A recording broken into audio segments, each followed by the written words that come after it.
प्रथम तुला वंदितो कृपाळा।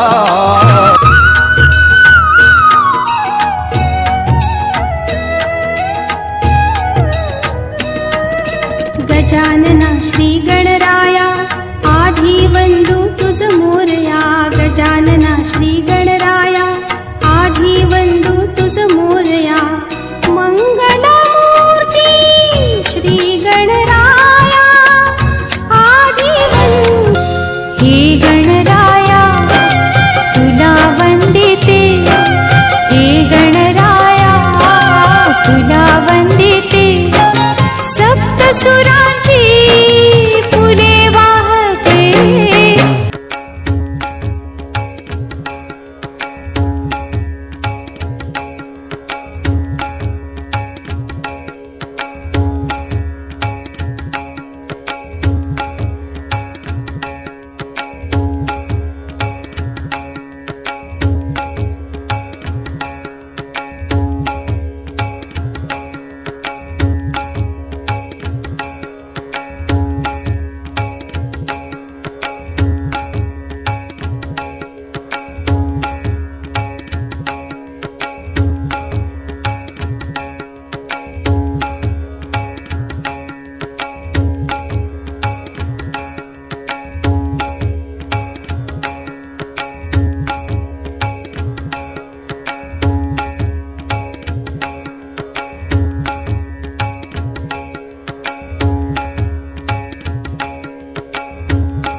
अमृते पाहिला सोनियाचा दिवस आजे अमृते पाहिला सोनियाचा दिवस आजे अमृते पाहिला सोनियाचा दिवस आजे अमृते पाहिला सोनियाचा दिवस आजे अमृते पाहिला सोनियाचा दिवस आजे अमृते पाहिला सोनियाचा दिवस आजे अमृते पाहिला सोनियाचा दिवस आजे अमृते पाहिला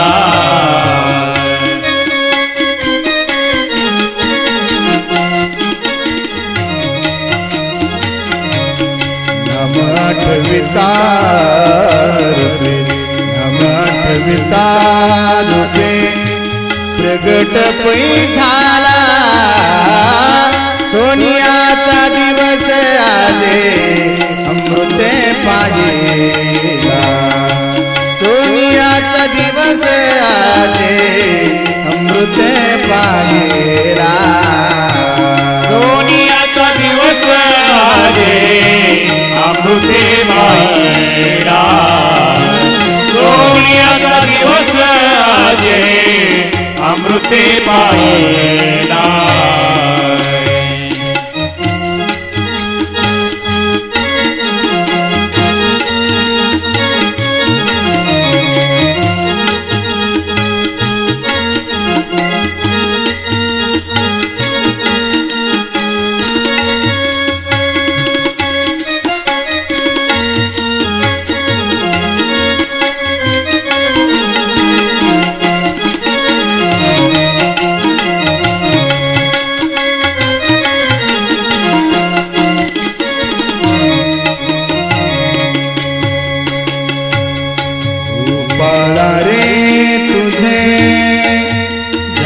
लागू मना मना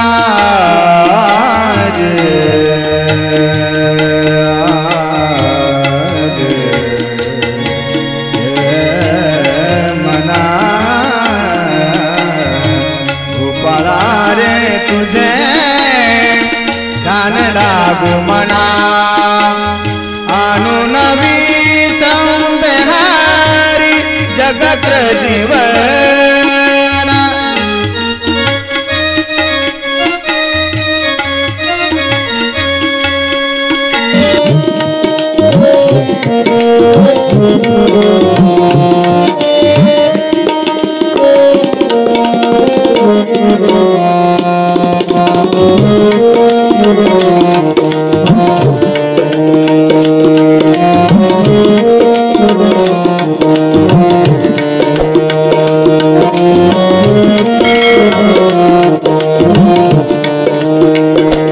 धन्य अंजनीचा सूत धन्य अंजनीचा सूत नाव त्याचे हनुमंत नाव त्याचे हनुमंत नाव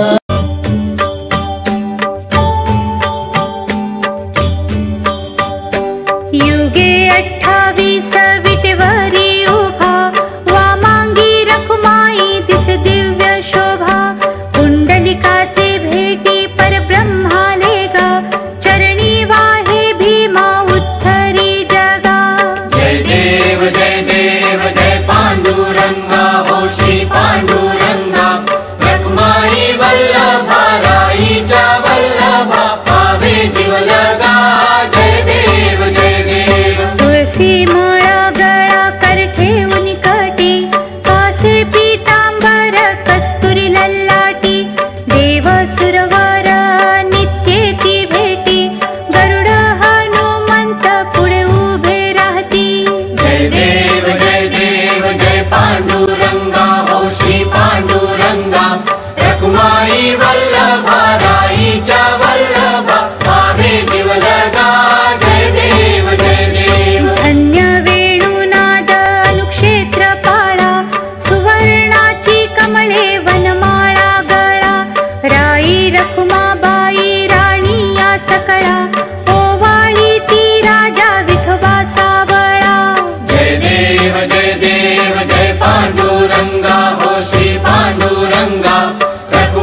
जय पांडुरंगा हो श्री पांडुरंगा रखुमाई वल्लभा राईच्या वल्लभा पावे जीव लगा जय देव जय देव आषाढी कार्तिकी भक्त जन येती चंद्रभा देव खरा आला आला देव खरा आला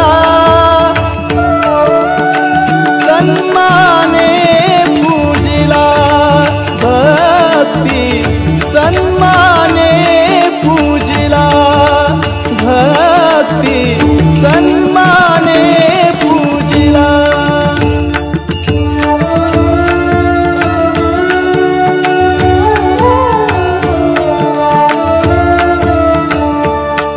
भोजनाच्या पंगती उठती भोजनाच्या पंगती उठती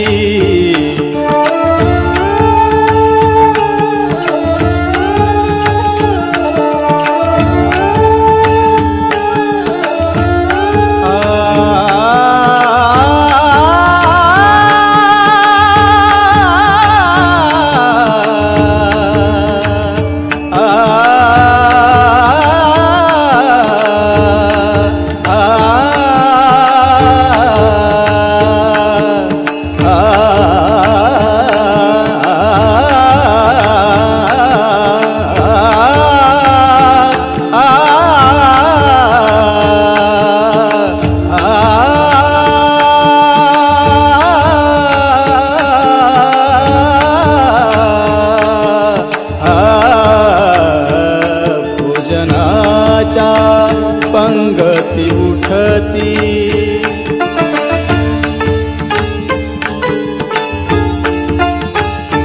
संत वृंदे बीज शोभती संत वृंदे बीज शोभती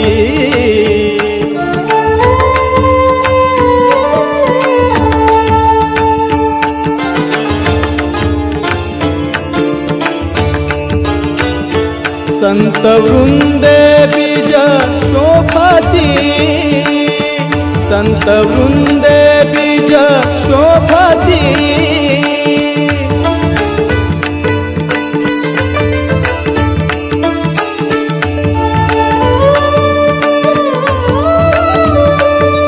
आला देव खरा आला आला देव खरा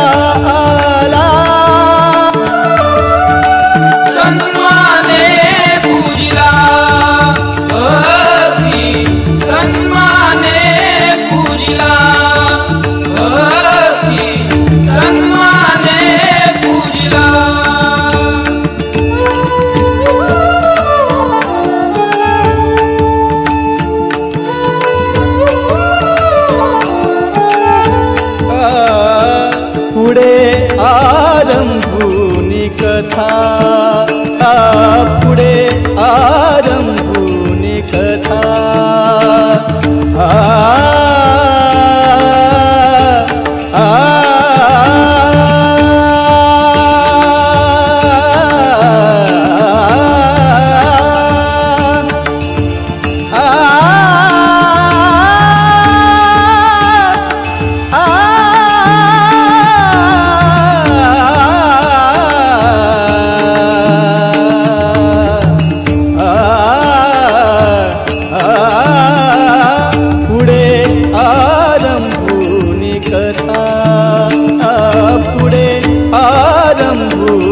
कथा भूकामाळ गंध अक्षदा भूकामाळ गंध अक्षदा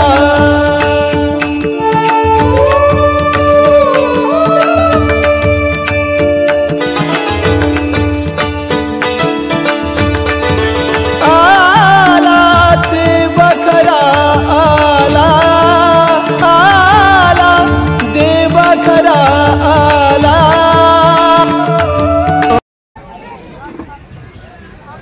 गुरु मंगलम गुरुपाद मंगलम गुरु ब्रह्मा गुरुर्विष्णू गुरुर्देव महेश्वरा गुरुर साक्षात परब्रह्म तस्मै श्री गुरुवे नमः। सर्व मंगल मांगल्ये शिवे सर्वार्थ साधिके शरण्ये त्र्यंबके गौरी नारायणी नमस्तुते। ओम ध्यान मोदम गुरुमूर्ति पूजा मदम गुरुपदम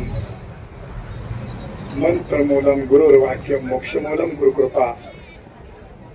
गुरुपायी ठेविता भाव गुरुपायी ठेविता भाव आपोआप भेटे देव आपोआप भेटे देव मनोनी गुरुसी भजावे मनोनी गुरुसी भजावे रूप ध्यानासे आणावे। याप्रमाणे आपल्या संपूर्ण पंचकृषीचं वारकरी संप्रदायाचं संतास्थान असणारे आपल्या या परिसरामध्ये पंढरीची नेहमी वारी करणारे विठ्ठल भक्त आदरणीय परमपूज्य ब्रह्मलीन श्री सद्गुरू तात्याबाबा महाराज यांच्या या भव्य दिव्याच्या समाधी मंदिराच्या आपण जीर्णोद्धार प्रसंगी या ठिकाणी एकत्रित आलेलो आहोत। खऱ्या अर्थानं ज्या क्षणाला तुमचा माझा हा जडजीव या मृत्यू लोकांमध्ये तुम्ही आम्ही जन्म घेऊन येत असतो त्याच क्षणापासून या जीवाच्या देहादुःख भवदुःख म्हणजे पाप ताप दुःख दैन्य दारिद्र्य व्यथा संकट वाईट विचार शारीरिक त्रास असेल मानसिक त्रास असेल बौद्धिक त्रास असेल अशा अनेक प्रकारच्या व्यथा त्याच क्षणापासून या जीवाच्या देहाच्या पाठीमागे येत असतात। या सर्वावरती मातृजा ब्रह्मदेवाने या सृष्टी निर्माण करतेल्या या सृष्टीमध्ये जो पुनरपि जननम पुनरपि जननी चतरी पुनरपि शयनम हा जो 84 लक्ष जलीचा जो फेरा केलेला आहे या फेऱ्यातून तो आम्हाला मुक्त होण्याकरता या जलजीवाला त्या शिवापर्यंत पोहोचण्याकरता की ज्याच्या सत्तेशिवाय झाडचा पान सुद्धा शकणार नाही ज्याच्या कृपेशिवाय तुम्ही आम्ही एक स्वास्थ्य जास्त घेऊ शकणार नाही अशी ज्यांची या ब्रह्मांडावरती सत्ता आहे त्या शिवापर्यंत त्या जलजीवाला पोहोचण्याकरता तुम्ही आम्ही माणूस म्हणून जन्मानंतर माणूस म्हणून जीवनामध्ये वावर करत असताना जीवनामध्ये तुम्हाला ज्या ज्ञानाची ज्या कृपेची आवश्यकता असते ते ज्ञान कारण संसारामध्ये जीव जन्माला आल्यानंतर कशा पद्धतीने जीवन जगावं खावं प्यावं बोलावं नेसावं नवीन याच्याही पुढे जाऊन हे संसारचं राटगाडगा पूर्णत्वाला सारवण्याकरता पोहोचवण्याकरता जो आर्थिक म्हणजे पैसा कुठून किती कशा मार्गाने मिळवावा हे ज्ञान देणार तुम्हाला सराउंडिंग मध्ये अनेक गुरुवेद केली परंतु ह्या जर जीवाचं कल्याण करण्याकरता या जीवाला 84 शिडीच्यापासून मुक्त होण्याकरता या जन्म मरणाच्या घरातून मुक्त होण्याकरता जीवनामध्ये तुम्हाला ज्या ज्ञानाची गरज आहे ते ज्ञान जोपर्यंत तुम्ही निश्चित भावनेनं सुद्धा अंतःकरणानं सात्विकतेनं सुद्धा बुद्धीनं सुद्धा विचारानं सुद्धा आचरणात जोपर्यंत तुम्ही त्या सद्गुरूच्या चरणावरती लीन होत नाही त्यांना आपण शरण येत नाही सर्वस्वानं तोपर्यंत तुम्हाला ते ज्ञान किंवा ती कृपा प्राप्त होत नाही कारण ते ज्ञान देण्याकरता प्रत्यक्षात ती कृपा करण्याकरता भगवंतच संतांच्या रूपाने वेळोवेळी या मृत्यू लोकांमध्ये अवतार घेऊन येतात तुम्ही आम्ही जन्माला आलेलो आहोत। यदा यदा हि धर्मस्य ग्लानिर्भवति भारत अभ्युत्थानं धर्मस्य तदात्मानं सृजाम्यहं परित्राणाय साधूनां विनाशाय दुष्कृतां धर्म संस्थापनार्थाय संभवामि युगे युगे। या नियमाप्रमाणे प्रत्यक्षात भगवंतच संतांच्या रूपाने वेळोवेळी मृत्यू लोकांमध्ये अवतार घेऊन येतात कारण संत तेच देव देव तेची संत निमित्त त्या प्रतिमा फक्त देव आणि संत तुम्हाला देहाने वेगळे दिसतात दोन्हीचं कार्य एकच आहे। जोपर्यंत तुम्ही निश्चित माऊलीला त्याच्या चरणावर लीन होत नाही तोपर्यंत तुम्हाला ते ज्ञान प्राप्त होत नाही कारण माऊली सुद्धा सांगतात कारण माऊली हा शब्द जरी विचारला आपण तर 3 त्याच्यामध्ये अक्षर आहे माऊली परंतु माऊली हे शब्द उच्चारल्यानंतर आपल्या डोळ्यासमोर ज्ञानेश्वर माऊलीचे चित्र उभा राहतं कारण माऊली महा म्हणजे मानवता खऱ्या अर्थानं तुम्ही आम्ही माणूस म्हणून जन्माला आलो परंतु माणूस म्हणून जीवन जगतोय का आपण फक्त माऊलीचा माझा विचार करा आणि जीवनामध्ये किती उदारता असावी फक्त ऊचा विचार करा आणि लिहिता परमेश्वराने दिले दोन हात जोडात भरी मान झुकवा आयुष्यामध्ये लिहितेल वागा आयुष्य मोठं उचिला हे माऊल्या मला ज्ञानेश्वरीमध्ये सांगतात की ज्ञान पाय गबरवे ते ज्ञान पाय गाबरवे जरी मनी अथानावे तरी संताया भाजावे सर्वस्वासी जोपर्यंत तुम्ही निश्चित भावनेनं सर्वस्वानं त्या सद्गुरूच्या चरणावरती लीन होत नाही तोपर्यंत तुम्हाला ते ज्ञान प्राप्त होत नाही कारण कृपा प्राप्त होत नाही निळोबाऱ्या म्हणतात एका अभंगामध्ये आणि कृपा केली संत जनी, कृपा केली संत जनी, लावेले भजनी श्री हरीचा, नाही तरी जातो वाया दक्ष भोगाया 84, अनेक साधने गुप्ताची पळती, अभिमान वाढती नित्यवा, निळामणी धावली केले, सुपंत वाटे धावले नीट. याप्रमाणे तुम्हाला मला योग्य दिशा देण्याकरता, योग्य कृपा करण्याकरता, ते ज्ञान देण्याकरता, 84 दक्षिणच्या मुक्त होण्याकरता, संत आपल्यावरती कृपा करण्याकरता वेळोवेळी अवतार घेत असतात. त्याच मालिकेत असलेले संत श्रेष्ठ असताना तात्याभाऊ महाराज खऱ्या अर्थाने 100 वर्ष मला होत आले असतील. 100 वर्षापूर्वी याच नगरीमध्ये या परिसरामध्ये त्यांनी पायी चालत त्यावेळेला भेटी सोहळा केला, पंढरीची वारी केली. कारण हे दिवस कोणाला येत नाही की वारकरी अनेक होऊ शकतात, वारकरी कमी नाही, परंतु खऱ्या अर्थाने त्यांच्या पश्चात सुद्धा या ठिकाणी भव्य दिव्य असं पूर्वी मंदिर होतं. त्याचा आपण सर्वांनी जीर्णोद्धार केला. कारण तुम्ही सर्व खाल्यानंतर पुण्यवान आहात. कारण भगवत संत पापी माणसाचा पैसा घेत नाही, आपल्या सेवेमध्ये कधी येणार पैसा. जे पुण्यवान आहेत त्यांचाच फक्त पैसा घेतला जातो. गळ्यात माळा घालणारे अनेक लोक तुम्हाला भेटतील, पण मुखात ताम किती आहे. देवळामध्ये आम्ही तुम्ही 24 तास 10 तास बसताय, फक्त मुखामध्ये नावाचं नाव पाहिजे ना. कारण नाव मुखामध्ये येण्याकरता भगवंताचं संतांचं पाठीमागची फार मोठी पिढ्यांची कुठेही पाहिजे. त्याशिवाय भगवंताचं नाव मुखामध्ये शकत हा इतिहास आहे. ही आपली संस्कृती आहे भारतीय. आणि निर्जीव दगड असताना पाण्यामध्ये तरंगली केवळ रामनामामुळे. अर्जुनाच्या रोमारोमातून केसाच्या होलातून रामातून कृष्ण कृष्ण आवाज येत होता. जनाबाईच्या जवळेतून गौऱ्यातून मुक्त असलेला विठ्ठल विठ्ठल आवाज येत होता. चोखा मारायचे सामने तर मिळालं तर हाडातून विठ्ठल विठ्ठल आवाज येत होता. ही आमची संस्कृती भारतीय पद्धती आहे. ही परंपरा आमची देहाचं. कारण नामामुळे खऱ्या अर्थानं आपण जीवनामध्ये करत असतो. हे नाम खऱ्या अर्थानं अंतःकरणापासून त्या भगवान घेतलं. पंढरीची पावलं पावली नाम यज्ञ सोहळा केला त्यांनी आयुष्यामध्ये. म्हणून खऱ्या अर्थानं त्यांच्या जीवनामध्ये त्यांचं भव्य दिव्य आज आपण या ठिकाणी मंदिर उभा करू शकलो. कारण मंदिर कोणाचंही उभा शकत नाही, उभा राहू शकत नाही. मंदिर उभा करता सुद्धा उभा राहण्यास सुद्धा पाठीमागच्या संतांची फार मोठी पुण्य लागते. जीवनामध्ये त्यागी जीवन लाभवतं त्या मंदिर उभा शकत नाही. म्हणजे मंदिर उभा राहण्याकरता त्याचं पुण्य पाहिजे. आणि त्या मंदिर उभा करण्याकरता जो खर्च असतो त्याच्यासाठी पुण्य पाहिजे आपलं. त्याशिवाय किती वर्षापूर्वी 100 वर्षापूर्वी मंदिर होतं. आज तुमच्या पिढीमध्ये तुमच्या हाताने कावड कष्ट केलेलं, रक्ताचं पाणी केलेलं, 4 महिने संसारामध्ये कष्ट केलं, ते संतांनी पैसे तुमच्या हाताने घेतलं, सेवा पूर्ण केली. खऱ्या अर्थानं हा दानधर्म करणं सुद्धा 3 गुण माणसाच्या जीवनामध्ये आयुष्यात असतात नाही. कसं धन भरपूर आहे, त्याच्या स्वतःच्या पुण्याईनं, त्याच्या आईवडिलाच्या पुण्याईनं, गुरुकृपेनं भरपूर धन आहे. पण चहा सुद्धा पित नाही, चिकट नाही. धन असणं उपयोगाचं नाही. दानशूर वरती लागते, दान धर्म करण्याची तुला वरती लागते. पैसा भरपूर आहे, आल्या लागले, केल्या लागले, वाळवी लागल्या, पण पैसे सुटत नाही. चहा सुद्धा पित नाही स्वतः, दुसऱ्याला पाजायचं विषय राहणार. काय करायचं सांगत होते. दातृत्व हा गुण पाहिजे ना, नसतो. दुसरा गुण आहे, पहिल्यांदा धन भरपूर पाहिजे, भरपूर पाहिजे. त्याशिवाय तो दातृत्व 2 दान देऊ शकत नाही. आणि तिसरा गुण त्याला स्वातंत्र्य पाहिजे. बँकेत मॅनेज कॅशियर आहे, रोज लाखो रुपये हातातून नोटा जातात, पण घाला जातात, पैसा देतात, घेऊन जाता येत. त्याला स्वातंत्र्य नाही ना. बँकेत कॅशियर आहे, दिवसभर नोटा होते, हातून लोकभर गेला नोटा, पण त्याला घाला जातात, घेऊन जाता येत, स्वातंत्र्य नव्हतं. तसं धन भरपूर पाहिजे, स्वातंत्र्य पाहिजे आणि पुण्याही पाहिजे. त्याशिवाय तो भगवंताला दान देऊ शकत नाही. खऱ्या अर्थानं ज्या ज्या व्यक्तीने या ठिकाणी भरभरून दान दिलं ते खऱ्या अर्थानं पुण्य आहे. त्याचं दान पवित्र झालं, कमी झालं नाही. बघा तुम्ही हे 3 लाख दिले, यांच्या आयुष्यात 3 लाख 9 लाखाप्रमाणे त्याची प्रगती झाली.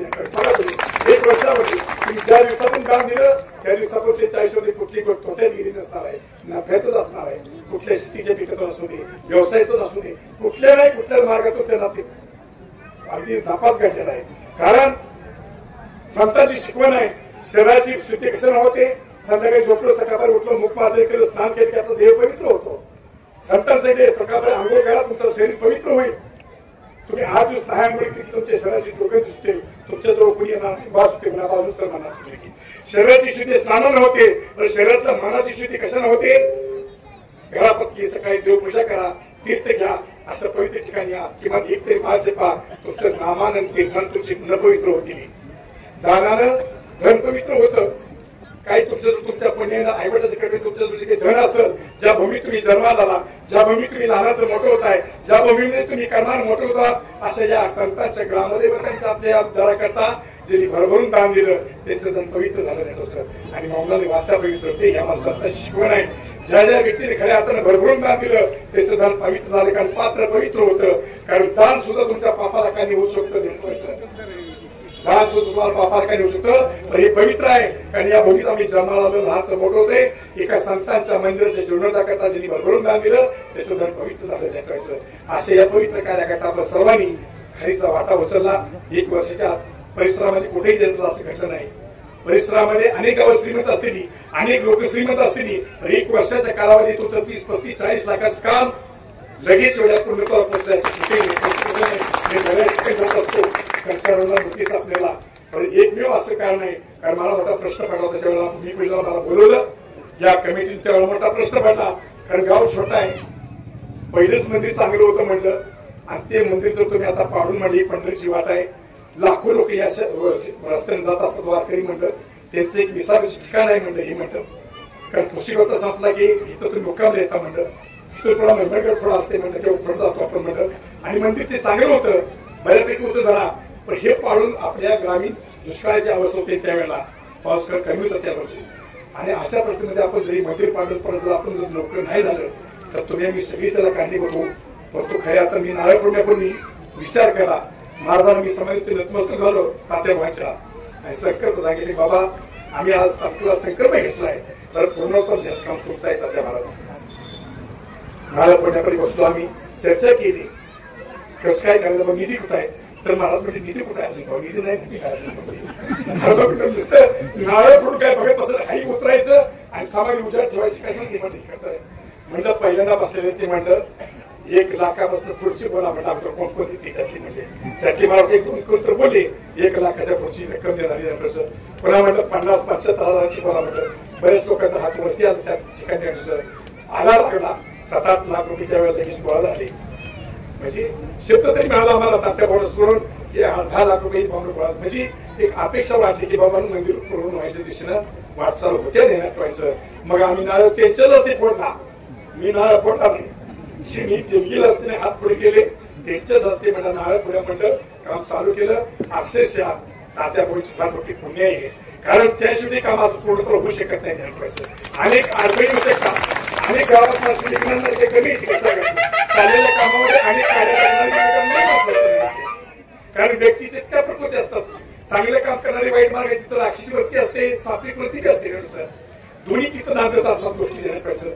अशा ह्याच्यातून आपण खऱ्या आपण आज याच डोळे याच द्या 1 वर्षामध्ये आपण हे काम पूर्ण कोणाकडे खरंच आपण सर्व पुण्यानं आहात. आता इथून पुढचं मूर्ती सापली, मूर्ती बसवल्या, कल्चरवरून झाला, ब्राह्मण मंद आले, अध्ययन करून निघून जाणार आहे. आता मीही निघून जाणार आहे. आता इथं राहणार आहे कोण, सर्व ग्रामस्थित राहणार बरोबर आहे.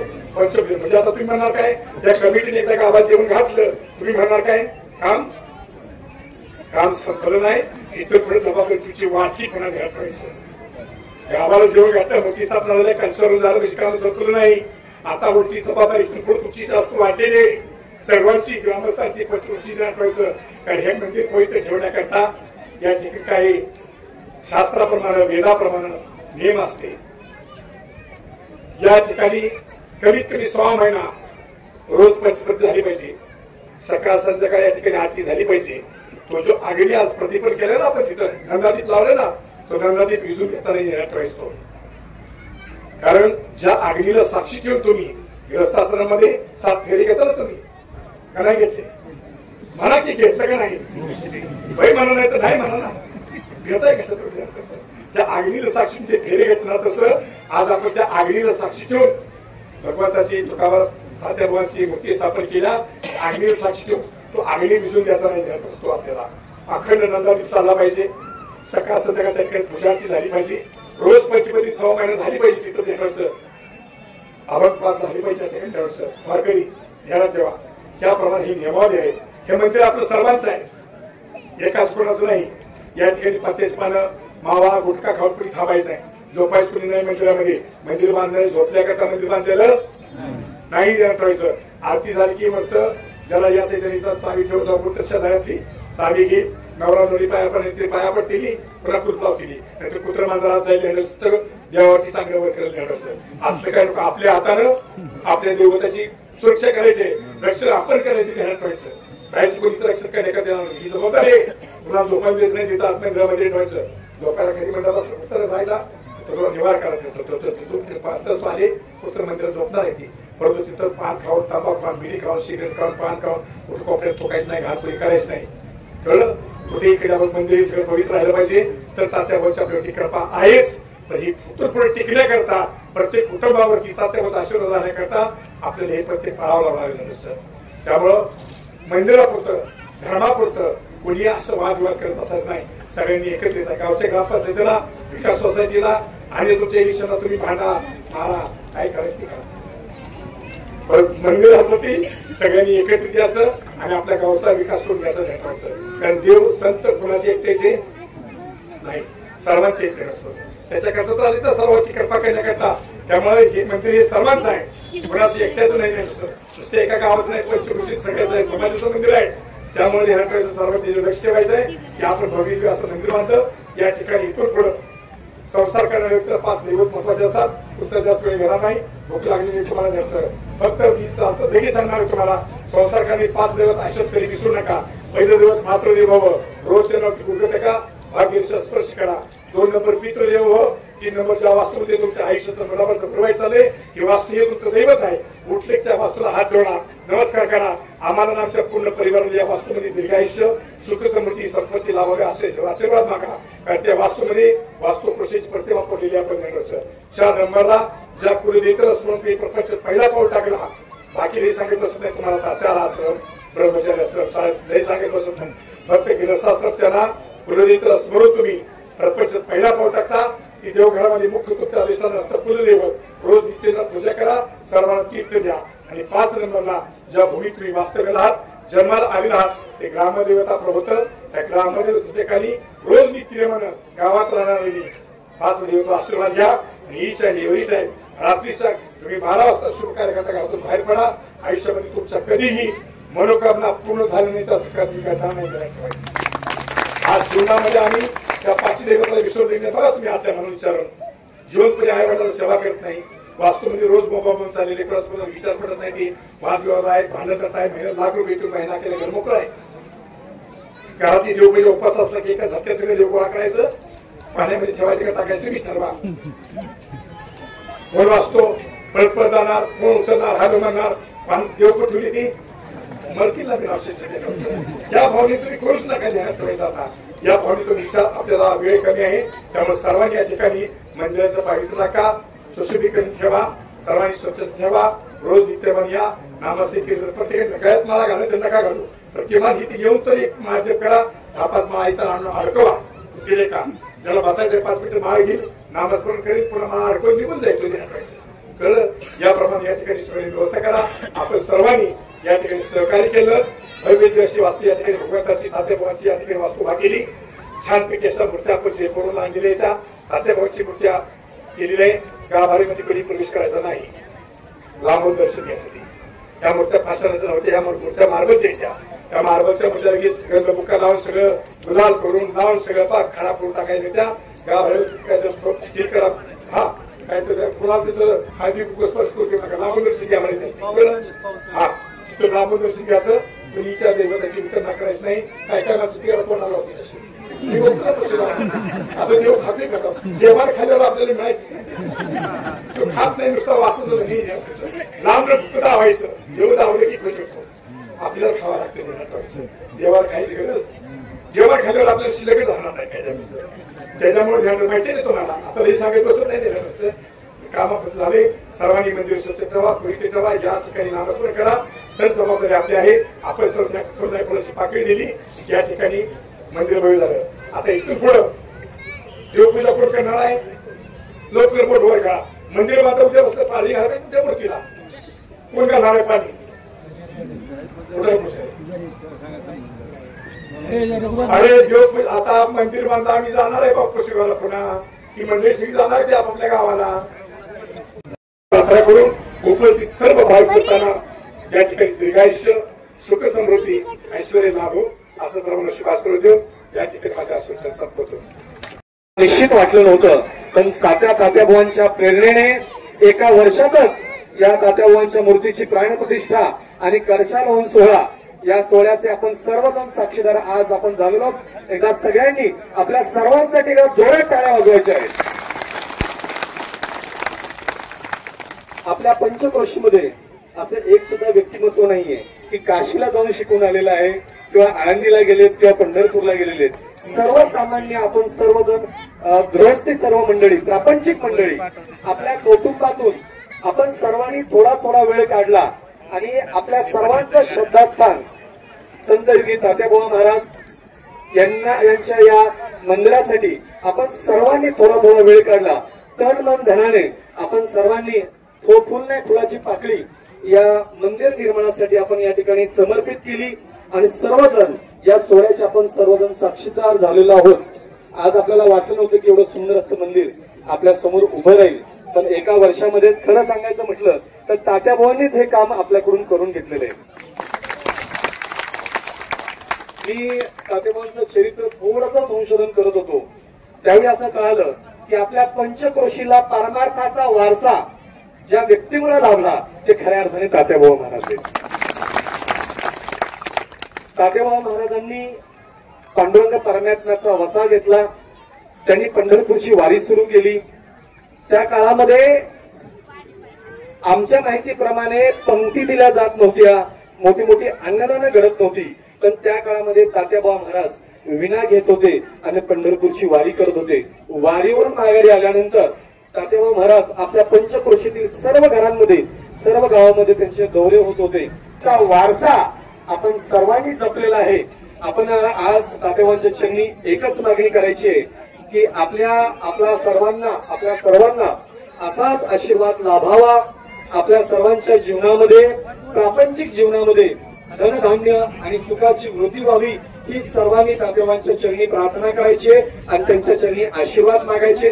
त्यांचे आशीर्वाद आपल्या सर्वांना लाभावेत हीच प्रार्थना तात्याबुवांच्या चरणी मी करतो आणि वंदनीय सुंदरगिरी महाराजांच्या चरणी प्रार्थना करतो आणि माझ्या वाणीला या ठिकाणी पूर्ण विराम देतो. फौजीने विनंती करतो. भारत माता की सेवागिरी महाराज की, सेवागिरी महाराज की, तात्याबुवा महाराज की, तात्याबुवा महाराज की, सुंदरगिरी महाराज की, सुंदरगिरी महाराज की जय. खरोखर या सर्व पंचक्रोशीची सर्व भाविक भक्तांना आणि लहान चोरांना कळकळ देण्याची आपण या फार मोठ्या अशा कार्यामध्ये आपण सर्वांनी भाग घेतला त्याबद्दल प्रथमतः मंदिर समितीच्या वतीने मी त्यांचे हार्दिक आभार. एक वर्षापूर्वी आम्ही बाबांच्या मार्गदर्शनाखाली एक जास्तीत जास्त 20 ते 25 वारकरी या परिसरातील कोळेवाडी असो, गोरसेवाडी असो, पांढरवाडी असो, बाराबिगा, राजवाडा, जाधववाडी सर्व ग्रामस्थ मिळून बाबाशी आम्ही इथं बसून चर्चा केली. बाबांना त्या मार्गदर्शनाखाली आपण या मंदिराचं काम हाती घेतलं आणि खरोखरच बाबा या यंग जनरेशननं त्यात वसंत जरगाळे असतील, प्रकाश मधले असतील, सदाभाई चिकलगार असतील, वैभव गायकवाड असतील, त्याचप्रमाणे सुरेश जाधव असतील, ही यंग टीम दादा पाटील किंवा उद्धव रोमन दिलीप सुरेवचे असतील, या यंग जनरेशननं खरोखरच या आमच्यासारख्या म्हाताऱ्या माणसाचे किंवा थेट नागरिकाच्या मार्गदर्शनाखाली आणि बाबा सेवागिरी महाराजांचा आशीर्वाद, तात्याबुवांचा आशीर्वाद आणि आपल्या मार्गदर्शनाखाली हे खरोखरच हे भव्य दिव्य मंदिर या ठिकाणी उभं झालं. त्याबद्दल मी बाबा आपलं पहिलं तर धन्यवाद देतो. कारण का आपल्या मार्गदर्शनाखाली खरोखरच ही 1 वर्षापूर्वीची गोष्ट 30 ते 35 लाखाचं काम आणि बाबा महत्वाचा विषय असा आहे यामध्ये कुठल्याही शासकीय सरकारी निधी किंवा शासकीय आम्ही कुठलाही निधी घेतला नाही. खरोखर या मेहमानगड पंचक्रोशी असो, पांढरवाडी पंचक्रोशी असो किंवा जे तात्याबुवांची ज्यांच्यावर श्रद्धा आहे या सर्व वारकऱ्यांनी भाविक भक्तांनी एवढं मोठं आम्हाला नाव दिलं हे वसंत जंगाले आहे. यांनी तर 3,01,001 रुपये दिलेला आहे. असे खासदार फिरवचे असे त्यांनी 75,000 रुपये दिले. भरत गाडगे यांनी 75,000 दिले. असे 70, 75 आणि 50,000 लोक 50,000 ज्या लोकांनी दिले किंवा ज्या वारकऱ्यांनी दिले त्यांचा सुद्धा आम्ही आभार मानतो. आणि जी आमची टीम होती त्या सर्वांनी आम्ही जबरदस्ती प्रत्येकाला सांगितलं कमीत कमी 25,000 हा आकडा आमचा कमीत कमी 20 ते 25 लोकांचा होता. त्यांनी सुद्धा आम्हाला भरपूर सहकार्य केलं. त्याचप्रमाणे महिलांनी या कळसासाठी त्याचप्रमाणे या अन्नदानासाठी किंवा या सर्वांसाठी सर्वांनी आमच्या या तात्याबुवासाठी श्रद्धेवर आपण जागेवर राहिला. आणि त्याबद्दल महिला मंडळ असो पुरुष मंडळ असो किंवा भाविक भक्तांनी या पंचक्रोशीतील सर्वांना मी धन्यवाद देतो आणि थांबतो. जय हिंद जय महाराष्ट्र.